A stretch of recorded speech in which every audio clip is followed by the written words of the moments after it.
ఓం శ్రీ సాయిరామ్. లీలా కైవల్యవాహినిలో సాయి సాధకుల సంభాషణ. సాధకుడు: భారతీయులు అన్నింటికీ వేదమునే ప్రమాణముగా స్వీకరింతురు. భారతీయ సంస్కృతికి వేదమే మూలమని అందురు. అసలు వేదమంటే ఏమి? ఇది ఇంత ఘనతను సంపాదించుటకు కారణమేమి? సాయి: నాయనా, భారతదేశమునందు జన్మించి భారతీయుడు అనిపించుకొని వేదమంటే ఏమో ఎరుగకున్నావు. వేదము దివ్యమైన జ్ఞానరాశి. భూత భవిష్యత్ వర్తమాన కాలాల్లో తిరుగులేని సత్యాన్ని బోధించేది వేదం. సమాజానికి శాంతి భద్రతలను అందించేది వేదం. మంత్రద్రష్టలైన మహా ఋషుల ద్వారా ఆవిష్కృతమైన సత్యవాక్ సమూహమే వేదం. ఇది సాక్షాత్ పరమపురుషుని నిశ్వాసమే. అందువలననే దీనికింత ఘనత చేకూరినది. సాధకుడు: అయితే లౌకిక జీవితంలో, వ్యావహారిక రంగంలో దీని వలన కలుగు ఫలమేమి? సాయి: లోకములో ప్రతి జీవి తన ఇష్టాన్ని పొందటానికి, అనిష్టాన్ని పోగొట్టుకోవటానికి ఉపాయాన్ని తెలిపేది ఈ వేదమే.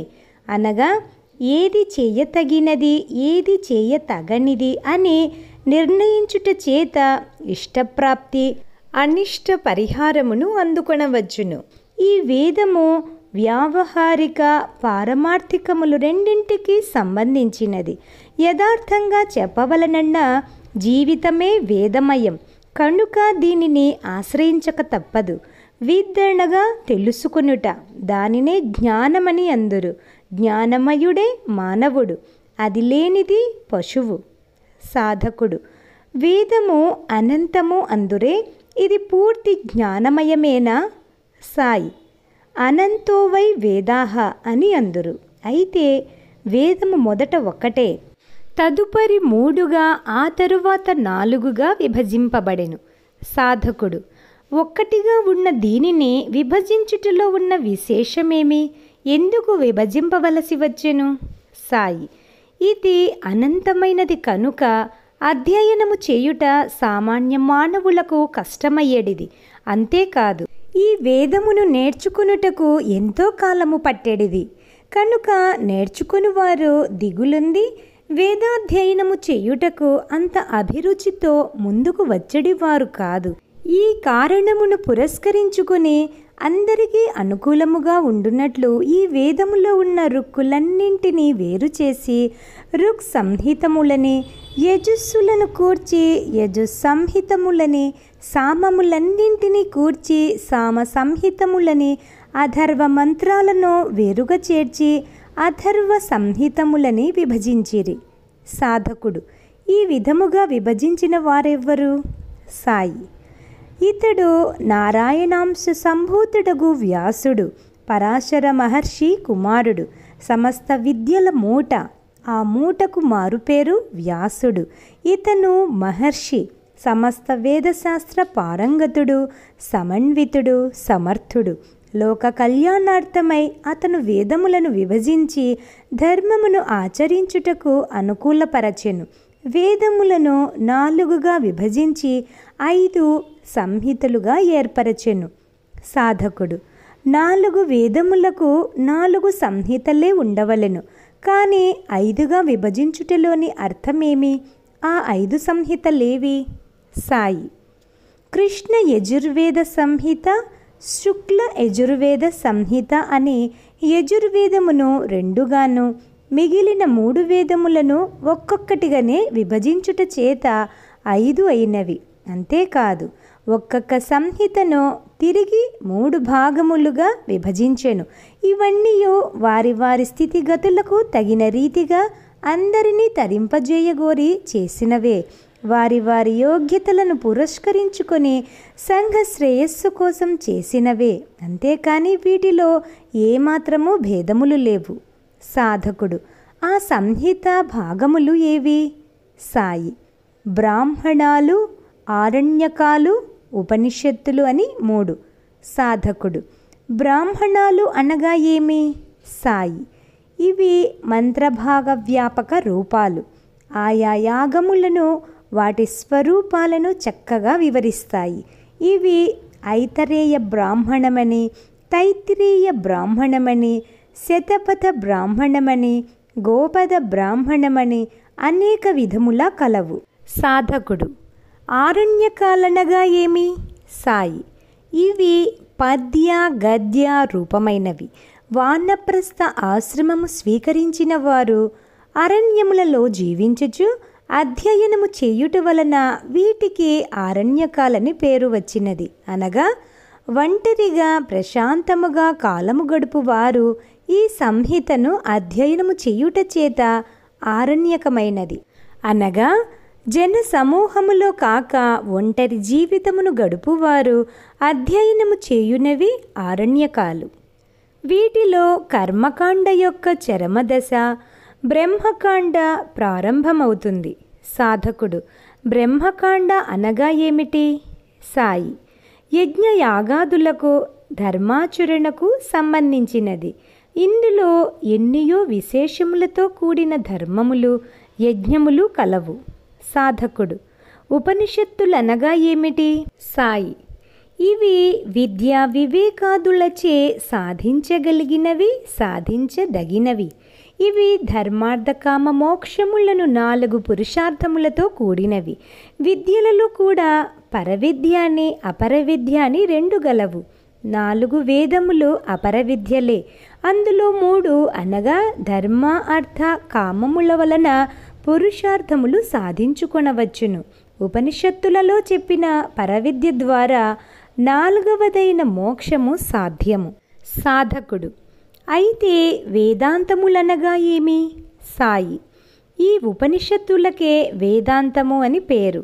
వేదాంతము తెలుసుకోకుండా కేవలము వేదములు వల్లవేసినంత మాత్రమున ప్రయోజనం ఉండదు. అంతేకాదు, పరిపూర్ణ ఫలము కలుగదు. సాధకుడు: వేదమును శృతి అని అంటారే, ఎందుకోసం? సాయి: వేదమునకు 9 విధములైన పేర్లు ఉన్నవి. అందులో శృతి ఒకటి. సాధకుడు: ఆ 9 విధమైన పేర్లు ఏవి? సాయి: శృతి, అనుశ్రవం, త్రయీ, ఆమ్నాయం, సమామ్నాయం, ఛందస్సు, స్వాధ్యాయం, ఆగమం, నిగమం. సాధకుడు: ఇవి అంతరార్థములతో కూడియుండునని తలంతును. దయచేసి వాటి అంతరార్థములు కూడా వివరించిన తెలుసుకోగోరుచున్నాను. వీటికి ఈ పేర్లు ఎట్లు కలిగినవో తెలుపబేడదా? సాయి: గురువు ఉచ్చరించుచున్న దానిని ఏకాగ్రచిత్తుడై విని తిరిగి గురువు ఉచ్చరించినటులనే స్వరము తప్పక ఉచ్చరిస్తూ శిష్యుడు దానిని నేర్చుకుంటాడు. కనుక వినినటుల ఉచ్చరించి నేర్చుకోవటం వలన దానికి శృతి అని పేరు వచ్చినది. దీనికే శ్రవం అని కూడా పేరు. ఇక త్రయి పూర్వము 3 వేదములుగా విభజించి, అనగా ఋగ్వేదం, యజుర్వేదం, సామవేదం, ఈ 3ంటినే ప్రధానముగా పాటించుచుండెడివారు. కనుక దీనికి త్రయి అని పేరు వచ్చినది. ఆమ్నాయం అనగా ఇది మ్నా అనే ధాతువు నుండి వచ్చినది. మ్నా అనగా అభ్యాసము అని అర్థము. ఎల్లప్పుడూ అభ్యసించుచుండుట చేతనే దీనికి ఆమ్నాయం అని పేరు. సమామ్నాయం అని కూడా అందురు. సామమనగా ఇది ప్రత్యేకించిన గానసారము. ఛందశబ్దానికి వేదపరమైనది. వంశపారంపర్యంగా అధ్యయనము చేయుట చేత దీనికి స్వాధ్యాయము అని పేరు వచ్చినది. ఆగమం అనగా భగవంతుని నిశ్వాస రూపంగా బయల్పడినది కనుక ఇది ఆగమమని, నిగమమని కూడా చెప్పబడినది. ఇవన్నీ మంత్రస్వరూపాలు. ప్రతి పదము ఒక మంత్రమే. వేదములన్నీ మంత్రమయములు. సాధకుడు: మంత్రమనగా ఏమి? సాయి: విధింపబడిన అర్థాన్ని వివరించి చెప్పేది మంత్రము. మననము చేయడానికి హేతువయ్యేది మంత్రం అని కూడా అనవచ్చును. మం మననము, త్రాణశక్తి, ఏతావాత మనన త్రాణ సమ్మిళితము మంత్రము. యజ్ఞయాగాది కర్మలు చేస్తూ వాటి స్వరూపాన్ని స్మరించటం. యాజ్ఞికులు ప్రత్యేకంగా ఉచ్చరించే శబ్దాలు మంత్రాలు. అయితే ఈనాడు మంత్రాలను వల్లవేస్తున్నారు, పారాయణం చేస్తున్నారు అర్థాలు తెలియకుండా. అలా చేస్తే పారాయణముల ప్రయోజనం ఉండదు. అర్థజ్ఞానముతో పఠించిన సంపూర్ణ ప్రయోజనం కలదు. ఒక్కొక్క వేదము అనేక శాఖలు కలిగి ఉన్నది. ఆ శాఖల యొక్క పరిపూర్ణతను కూడా అనుభవించవలసి వచ్చును. సాధకుడు: శాఖలనగా ఏమి? సాయి: శాఖలనగా ఉపాంగాలు. చెట్లకు కొమ్మలుండినట్లు, కొమ్మలకు రెమ్మలుండినట్లు, ఈ కొమ్మ రెమ్మలతో కూడినదే వృక్షమైనట్లు శాఖోపశాఖలతో కూడినది వేదము. ఇట్లు ఒక్కొక్క వేదమునకు అనేక శాఖోపశాఖలు ఉన్నవి. ఏవో కొన్నింటిని మాత్రమే కొందరు గుర్తించిరి. గుర్తించక ఆచరించక వదిలిన శాఖలు కొన్ని వేలు లక్షలున్నవి. అసలు వాటి పేర్లు కూడా ఎవరికీ తెలియవు. కనుకనే అనంతోవై వేదాహ అన్నారు. ఒక్కొక్క మహనీయుడు ఒక్కొక్క వేదములో కొన్ని శాఖలను మాత్రమే గుర్తించి వల్లవేస్తూ వచ్చారు. సాధకుడు: ఋగ్వేదమనగా ఏమి? దీనికి ఈ పేరెట్లు వచ్చినది? సాయి: దేవతా స్తుతిపరాలైన మంత్రాల సమూహము. ఋగ్వేదమనగా దేవతలు అని కూడా చెప్పవచ్చును. సాధకుడు: ఈ వేదమునందు ఏ దేవతను గురించి అధికముగా తెలుపుదురు? సాయి: దేవతలు అనేక మంది కలరు. అయితే ఋగ్వేదములో ముఖ్యమైన దేవతలు 33 మంది. సాధకుడు: వారు ప్రత్యేకించిన రూపధారుల లేక సామాన్య మానవ ఆకారుల? సాయి: వారికి మానవులవే శరీరములున్నవి. సాధకుడు: వారి స్వరూపములెట్టివో దయచేసి 1-2 తెలుపుడు. సాయి: సూర్యుడు, ఇతనికి కిరణములే హస్తములు. అగ్ని జ్వాలలు నాలుగులని వర్ణింపబడినవి. అగ్ని అరణి మథనము చేత పుట్టినది. అగ్నికి తల్లిదండ్రులున్నారు. మథనానికి ఉపయోగించే కర్రలే వారు. అగ్ని పుట్టగానే తల్లిదండ్రులను భక్షిస్తాడు. ఇతనికి 10 మంది స్త్రీలు అనగా వ్రేళ్లచే సృష్టింపబడినవారు. అరణి మథనము చేత సృష్టింపబడుట చేత అతనికి బహుజన్ముడనే కూడా పేరు. ధూమమే ఇతని ధ్వజం. అందువలన ఇతనిని ధూమకేతుడని పిలుస్తారు. ఇతనికి యజ్ఞసారథి అని కూడా పేరు.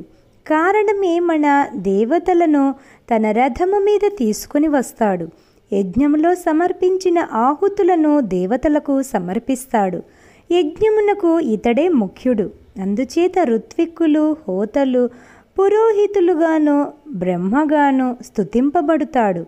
ఇతడు మానవులకు అత్యంత సన్నిహితుడు. అనగా అగ్ని లేక మానవ దేహము నిలువజాలదు, ఏ పనియు చేయజాలదు. సమస్త కర్మలకు దేహమందు దేహమునకు వెలుపల అగ్ని ఉండియే తీరవలెను. కనుక అతనిని గృహపతి అని, అతిథి అని పిలుస్తారు. అగ్ని అన్ని ప్రాణులను అన్ని జాతులను సమానముగా చూచుచుండెడిది కనుక అగ్నికి సమమిత్రుడని కూడా పేరు. సాధకుడు: ఈ ఋగ్వేదము యొక్క ఆశయమేమి? సాయి: మన అందరి ఆశలు ఒకటిగా ఉండాలనియు, అందరి హృదయాలు అందరి ఆలోచనలు మంచివిగా ఉండాలనియు, ఒక్క సత్య మార్గమున నడువవలెననియు, అందరూ ఒక్కటే అని ఏకత్వము బోధిస్తుంది. ఈనాడు మానవులందరూ ఒక్కటే అని బోధించుట క్రొత్తగా ఉన్నత మార్గముగా భావిస్తున్నారు. ఇట్టి భావము క్రొత్తది కాదు. ఋగ్వేదము ఇంతకంటే గొప్పగా సమాన భావమును బోధించినది. ఇదే ఋగ్వేదములోని ప్రధాన ఆశయము. అందరూ ఒక్కటే, అందరూ భగవంతుని అంశములే, శక్తులే. అందరి యందు ఉన్న ఆత్మస్వరూపుడు ఒక్కడే, భేదములుండరాదు అని శాసించినది. ఇట్టి విశాల భావాన్ని ఈనాటి మానవులు కోల్పోయి భేదములు అభివృద్ధి పరుచుకొని సంకుచిత జీవితాన్ని గడుపుచున్నారు. ఆనాడు సంకుచితమును కూలద్రోసి విశాలత్వమును ఏకత్వమును చాటినది ఋగ్వేదము. సాధకుడు: యజుర్వేదమనగా ఏమి? దీనికి ఈ పేరెట్లు కలిగినది? సాయి: యజ్ అనే ధాతువు నుండి పుట్టినది. దీనికి అనేక అర్థములున్నవి. ప్రధానముగా దేవపూజ అనియు దాన ధర్మాలనియు అర్థము. యజ్ఞయాగాది క్రియాకలాపాన్ని వివరించే వేదం యజుర్వేదము. దీనినే అథర్వ వేదమని కూడా చెప్పుదురు. సాధకుడు: దీని ఆశయమేమి? సాయి: దీనికి 2 సంప్రదాయములు కలవు. ఆదిత్య సంప్రదాయమనియు రెండవది బ్రహ్మ సంప్రదాయమనియు. బ్రహ్మ సంప్రదాయమే కృష్ణ యజుర్వేదమనియు, ఆదిత్య సంప్రదాయమే శుక్ల యజుర్వేదమనియు అందురు. శుక్ల యజుర్వేదము ఉత్తర భారతములోను, కృష్ణ యజుర్వేదము దక్షిణ భారతములోను ప్రసిద్ధము. ఇది ఋక్ సంహితకు దగ్గరగా ఉంటుంది. దేవపూజకు హవిస్సులు సమర్పించుటే ఈ మంత్రముల యొక్క ఉపయోగము. ఈ కృష్ణ యజుర్వేదమునకు 86 ప్రధాన శాఖలు ఉండెను. ఇప్పుడు వినియోగంలో ఉన్న శాఖలు 4 మాత్రమే. మిగిలిన 82 శాఖలు కాలగర్భమున కలసిపోయినవి. శుక్ల యజుర్వేదమునకు 17 ప్రధాన శాఖలు. అయితే నేడు దొరికేది 2 శాఖలు మాత్రమే. ఉన్న కొన్ని శాఖలే ఇంత మహత్తరమైనవై ఉండగా అన్ని శాఖలు ఉండినా దీని విశిష్టత వర్ణనాతీతము. వేదము ఘనతను వర్ణింప నివరితరము కాదు. ఇది అవాంగ్మనస గోచరం. యథోవాచో నివర్తంతే అప్రాప్య మనసా సహా. ఈ సత్యాన్ని గుర్తించినవాడు ధన్యుడు. వాడే పుణ్యుడు, పురుషార్థమును సార్థకము గావించుకున్నవాడు. సాధకుడు: స్వామి, వేదమునకు ఇంకను పేర్లేమైనానున్నవా? సాయి: లేకేమి, ఇంకా ఎన్నియో పేర్లున్నవి. పృష్ణి అనియు, ప్రథమజ అనియు, ఇంకా ఆయా సందర్భములను పురస్కరించుకొని అనేక పేర్లున్నవి. సాధకుడు: పృష్ణి అనగా ఏమి? సాయి: పరమేశ్వరుడు పృష్ణిగర్భుడు. పృష్ణి అనగా పరిశుద్ధము, పవిత్రం, నిర్మలం అని అర్థములు. పరమేశ్వరుని బుద్ధి దోషరహితమని అర్థము. ఋషులు మంత్రద్రష్టలై, పరిశుద్ధాంతఃకరుణులై, బ్రహ్మ ప్రేరితులై, తదనుగ్రహ పాత్రులై తపస్సమాధిలో మంత్రజాతమును దర్శించిరి. అట్టి మంత్రములను దర్శించిన మంత్రద్రష్టలు కూడా భగవంతుణ్ణి పృష్ణిగర్భుడని వర్ణించిరి. అయితే మంత్రద్రష్టలకు ఋషులు కర్మబద్ధులై మరలా జన్మించువారు కారు. కల్పాది యందు మాత్రమే బ్రహ్మచే సృజింపబడుతారు. కాన వీరిని అజహ్ అని కూడా శృతి చెప్పినది. వారు సహజముగానే పరిశుద్ధాంతఃకరణులు. వారు పృష్ణి అని పిలువబడిరి. అట్టి పరిశుద్ధ స్వరూపులై తపమునాచరించిరి. ఆ తపస్సమాధిలో స్వయంభువమగు బ్రహ్మ వారికి అభివ్యక్తమాయను. బ్రహ్మ సాక్షాత్కారమును బడసి బ్రహ్మయజ్ఞమును దర్శించిరి. సాధకుడు: బ్రహ్మయజ్ఞం అనగానేమి? సాయి: బ్రహ్మయజ్ఞం అనగా స్వాధ్యాయం. లోక కళ్యాణార్థమై బ్రహ్మానుగ్రహమును పొంది అజులగు అధికారులగు ఋషులు యజ్ఞములను సృజించిరి. మంత్రములను దర్శించిన వారు వేదచోదితమైన పరమార్థమును, ధర్మబ్రహ్మస్వరూపమును దర్శించు వారిని మాత్రమే ఋషులని వేదమే తెలిపినది. అట్టి వేదము అంగీకరించిన ఋషులు సృజించిన క్రతువులే యజ్ఞములు. తపస్సుచే లభించినదగుటచే బ్రహ్మతత్వము, తపోజ అని కూడా దేవుని లక్షణాలను వర్ణించిరి. దీనినే దైవీ వాక్, దేవవాణి అనిరి. తపోజ అనుటచే అంతకు పూర్వము లేక క్రొత్తగా పుట్టినది కాదు. అనాది సిద్ధమైన వేదవాణియే తపస్సు వలన అభివ్యక్తమైనది స్వయంభువమగు బ్రహ్మ. ఇది అనాది సిద్ధమైన వాక్కు అని స్పష్టము చేయుచున్నది. స్వయంభూ, తపోజ ఇత్యాది పదములను పురస్కరించుకొని దైవీ వాక్ వేదమునందు అచటచట మంత్రకృత్, ఋషికృత్ ఇత్యాది పదములను అనుసరించుచు ఈ వాక్, మంత్రకర్తృ రుచితమై చెప్పబడినవి. అన్నము, జలము, అమృతము, వేదము ఇవి పృష్ణి అని చెప్పబడుచున్నవి.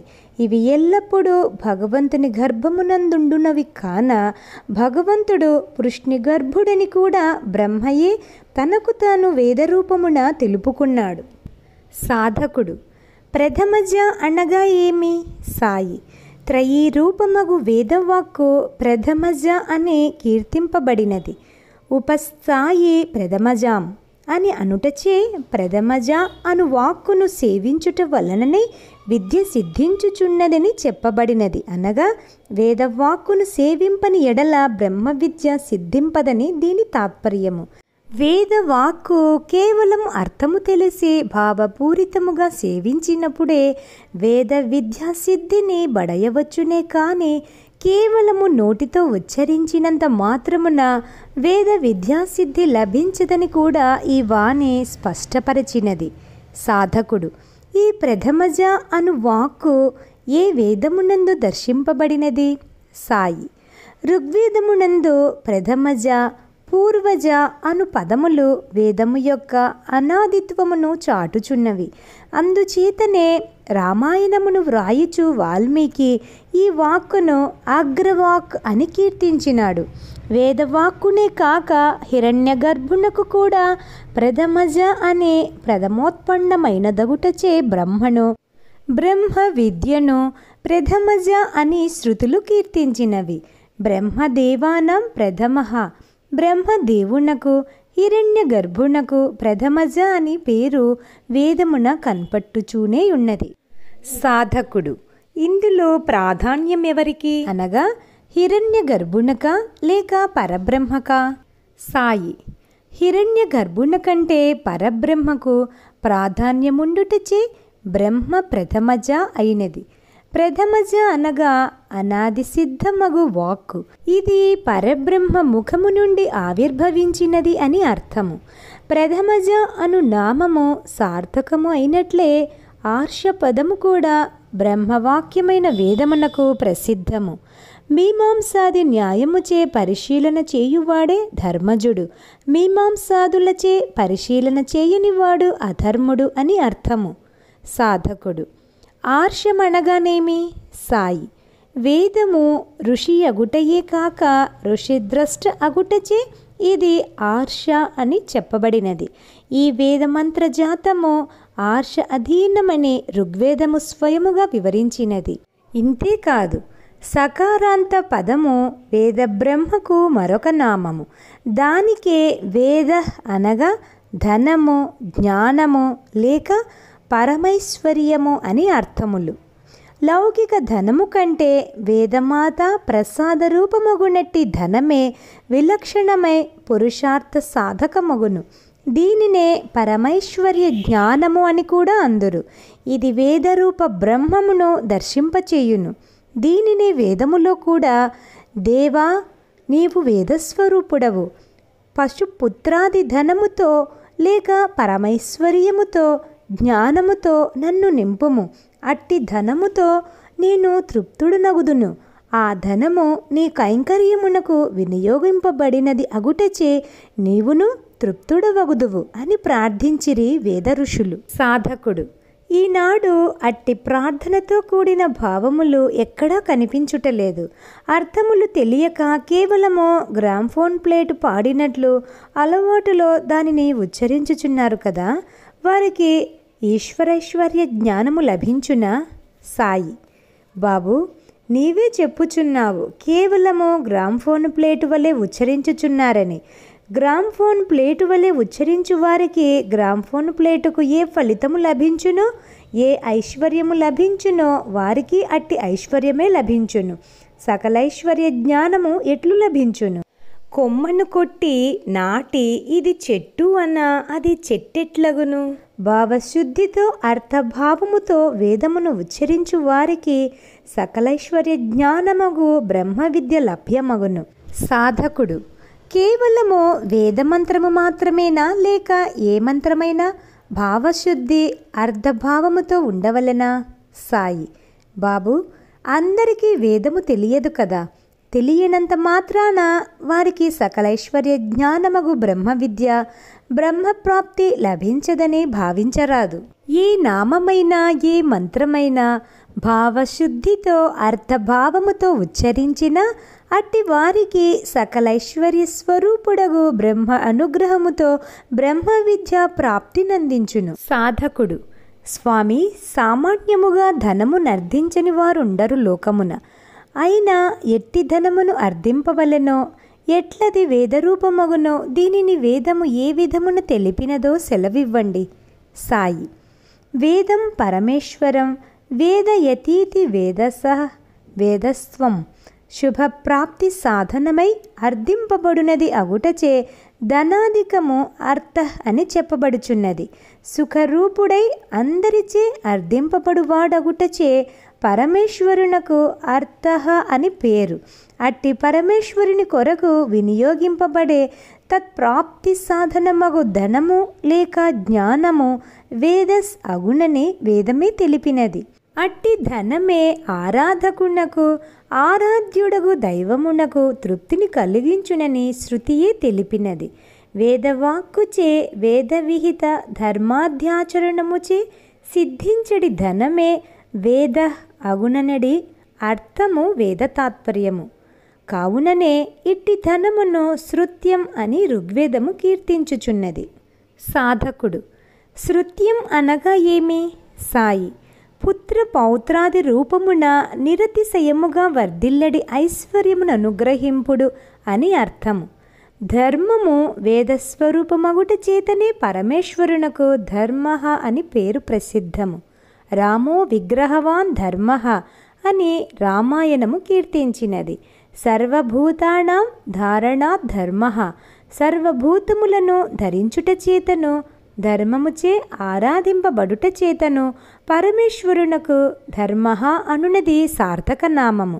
ధర్మో విశ్వస్య జగతః ప్రతిష్ఠ. ఇలాంటి పవిత్రమైన ధర్మమును ఎవరికి తోచినట్లు వారు వ్యాఖ్యానము చేసి వారి స్వార్థమునకు తగినట్లు అర్థములు తెలుపుచు ధర్మస్వరూపమును విరూపము చేయుచున్నారు. వేద, దేవ అను పదములు శబ్దములు రెండును పర్యాయ పదములై వర్ధిల్లుటయు శృతులయందు స్పష్టముగా కనిపించుచున్నది. స్వయం సర్వం వేత్తేతి వేదః అని వేద శబ్దము నిర్వచింపబడినది. అనగా సర్వజ్ఞుడు వేదస్వరూపుడైన బ్రహ్మ అని అర్థము. సాధకుడు: స్వామి, వేద మంత్రములందు తరచుగా స్వాహ అను పదము ఉపయోగింతురు కదా, స్వాహ అనగా ఏమి? సాయి: నాయన, స్వాహ అను పదము వేదవాచకము కాదనియు, ఇది సామాన్యముగా హోమార్థమైన మంత్రమనియు, ఇది హోమసూచకమైన సాంకేతిక పదమనియు తలంతురు. ఈ పదమునకు స్వాహాదేవి అనియు హవిష్ ప్రధానమనియు రెండు అర్థములున్నవి. దేవతలను ఉద్దేశించి స్వాహ అనియు, పితరులను ఉద్దేశించి స్వధ అనే హవిస్సులు వేయబడుచుండును. స్వాహ అను పదము వేదములో వాగ్దేవత అను అర్థమునిచ్చుచున్నది. నిత్య నైమిత్తిక కర్మలు, యాగాది క్రియలు అన్నియు స్వాహాకార పూర్వకమగు నాచమన క్రియలతో ఆరంభమగుచున్నవి. స్వాహ స్వధాకార వర్జితములైన హోమములు సామాన్యముగా ఉండవు. సాధకుడు: వేద మంత్రములందు చివర స్వాహ స్వధ అను మంత్రద్వయమును చేర్చుట వలన ఫలమేమి? సాయి: స్వాహ స్వధ మంత్రములు చేర్చి హవిర్దానములు గావించుట చేత దేవతలు పితరులు తృప్తిపడుదురు. స్వాహ అను నామమును ఉచ్చరించక వేద విధులు యజ్ఞములందు హోమమునర్చినచో దేవతలు ఆ యజ్ఞ భాగములను పొందలేరు. స్వాహ స్వధ అను రెండు శబ్దములు దేవతా ప్రీతికరములను దేవతా జీవన హేతువులను అగు మంత్రములు. స్వాహ స్తోమస్య వర్చస ఋగ్వేదము. స్వాహ పదమునకు ఒకటి స్వాహాకార పూర్వకమైన హవిర్దానము, రెండు స్తుతి లక్షణముగు వేదవాక్కు అని రెండు అర్థములు ప్రసిద్ధములు. ఏ అర్థమును చెప్పినను లేక రెండు అర్థములు చెప్పినను పదోచ్చారణముచే దేవతలు ప్రీతి నొందుటయు, అట్లు ప్రీతి నొందిన దేవతలు స్తోత్రము చేయు స్తోతను వర్ధిల్లజేయుటయు జరుగును. సాధకుడు: ఇచ్చట స్తోతను వర్ధిల్లు చేయుట అనగానేమి? సాయి: స్తోత యొక్క వేదమంత్ర రూపమైన వాక్కులో ఒక విధముకు ప్రభావమును చేకూర్చి ఉచ్చరించుట అని అర్థము. సాధకుడు శృతిలో స్వాహా శబ్దమునకు గల సాంప్రదాయానుగతములైన అర్థములను కొన్ని ఉదాహరణముగా చూపగలరా? సాయి కేశవాయ స్వాహ, ప్రాణాయ స్వాహ, ఇంద్రాయ స్వాహ ఇత్యాది స్థలములందు స్వాహా పదమునకు స్వాహుతమస్తు, సుహుతమస్తు అనగా సుహుతమగుగాక, స్వాహుతమగుగాక అని అర్థము. సాధకుడు సుహుతము స్వాహుతము అనగా ఏమి? సాయి అర్పిత ద్రవ్యములు దగ్ధమగునుగాక అనగా జీర్ణమగునుగాక అని కూడా అర్థము. సాధకుడు ఇచ్చట ఒక సందేహము. సామాన్యముగా ఎట్టి పదార్థములైనను ఏ మంత్రము చెప్పకపోయినను అగ్నిలో వేసినప్పుడు దగ్ధము కావటము, జీర్ణమైపోవటము జరుగుతూనే ఉన్నది కదా. ఇక స్వాహాకారముతో కలిగే ప్రత్యేక విశేషమేమి? సాయి స్వాహుతి అనగా వస్తువులను అగ్నిలో చక్కగా దగ్ధము చేయుట లేక జీర్ణము చేయుట అని మాత్రమే కాదు. లౌకికముగా వస్తువులు అగ్నిలో దగ్ధమైపోవుట మాత్రమే చూతురు, కానీ అగ్నికి దేవతా స్వరూపము, భౌతిక స్వరూపము రెండును కలవని తెలుసుకొనరు. దేవతా శరీరము అతీంద్రియమగుటచే కర్మానుష్ఠాన సమయమున ఆయా దివ్య రూపములు ఆరాధించుట శృతి సమ్మతము. అగ్నిర్వై దేవయోనిహి అనేది శృతిని అనుసరించి అగ్ని యొక్క దేవతాత్మకత్వమును, అటులనే యజమానికి కలుగు దివ్యత్వమును ఎవరు తెలుసుకొనగలరో అట్టివారికి అమృతత్వము సిద్ధించును. భోక్త భోగ్యము అని జగత్తు ద్వివిధము. భోక్త భోగ్య రూపమగు ఈ జగత్తు ఏకీభూతమగునప్పుడు ఈ రెండింటినీ కలిపి అత్త అనియో లేక భోక్త అనియో వ్యవహారము. భోగ్యము అను వ్యవహారము లేదు. భోక్త ఎవరు? అగ్నియే హవిస్సులను గ్రహించేది.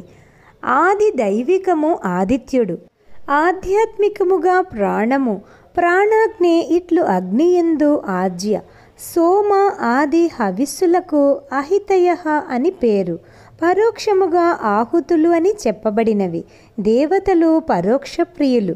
సాధకుడు అగ్నికి ప్రత్యక్ష నామమేది? సాయి అగ్రిహి సర్వమునకు అగ్రమున అనగా పూర్వమున సృజింపబడినవాడు అని అర్థము. అగ్నిహి పరోక్ష నామము. సాధకుడు ఆహుతి అనగా ఏమి? సాయి దేవతలనుద్దేశించి హోమము చేయబడునది. అంత మాత్రమే గాక దేవత ఆహ్వాన రూపమని విశేషార్థము. స్వాహాకార వషట్కార పూర్వకము కాని ఆహుతులు దేవతలకు చెందనే చెందవు. సరస్వతి శబ్దము ఒక దేవికిని వేదవాక్కునకును ప్రసిద్ధము. అంతేకాదు ఆత్మను గురించి చెప్పున్నది కనుక స్వాహ అని అర్థము. దేవి భాగవతమునందు పరాదేవతయే గాయత్రి అనియు స్వాహ అనియు చెప్పబడినది. లలితా సహస్రనామములో పరదేవత స్వాహ, స్వధ అను శబ్దములతో పేర్కొనబడినది. స్వాహ అను శబ్దము హవిర్దాన వాచకము కూడా. సాధకుడు అథర్వ వేదము ఏది? దీనికి కూడా అనేక పేర్లున్నవా? సాయి అవును. అంగిరో వేదము, అథర్వాంగిరో వేదము, భృగ్వంగిరో వేదము, క్షత్రవేదము, వైషజ్య వేదము అని ప్రసిద్ధం. కాళిదాసు వశిష్ఠుల వారిని అథర్వ నిధి అని కీర్తించినాడు.